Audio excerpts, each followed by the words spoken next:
Hello and welcome back to the Faithful TV. How long has it been since I appeared on your screens? It's been absolutely ages, hasn't it? You're all blessed with my presence and my little Muri today. So on the agenda for the Faithful TV today, we have Arsenal in the FA Cup. Falcao, will he stay?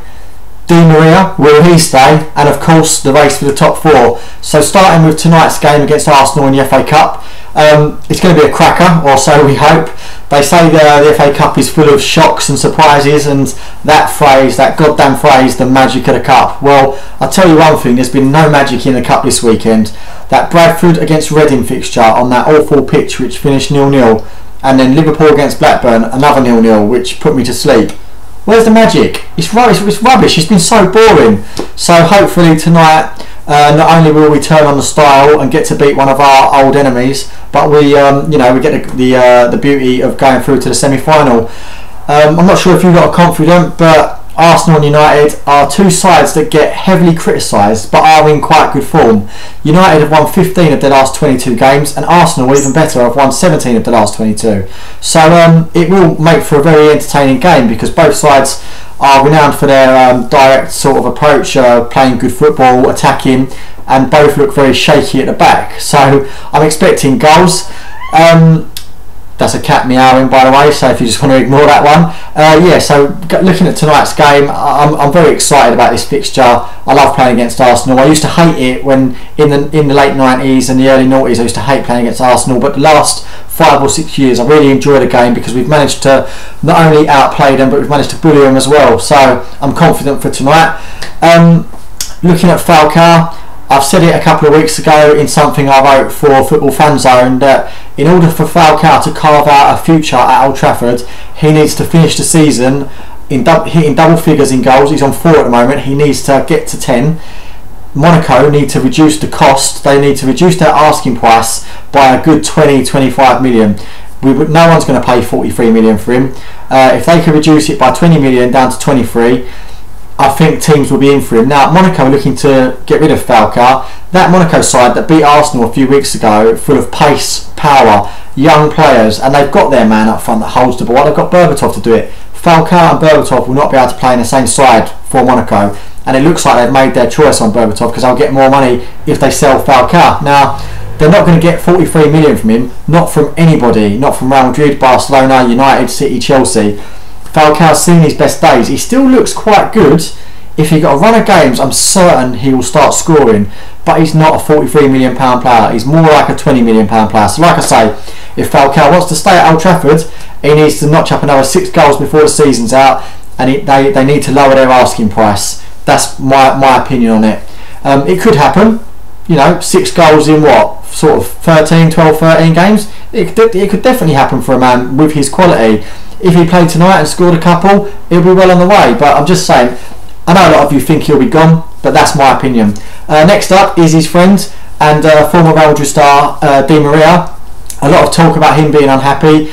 He's not playing very well. When we first signed him, I've got to say, I took a lot of pelters for saying that, he's probably no better than Stuart Downing. He runs aimlessly without really producing at the end.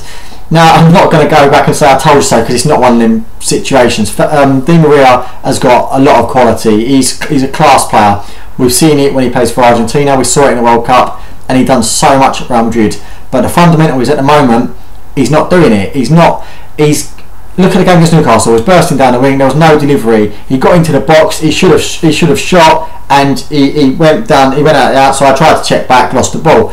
Now that to me looks like a man lacking in confidence. He hasn't lost his quality. He hasn't lost his energy. He hasn't lost the willing to do it. He's just not confident with his end product. It should come back. Now, there's been a lot of talk about Gareth Bale coming to Old Trafford, and I tweeted earlier, hands up if you would swap Di Maria for Bale.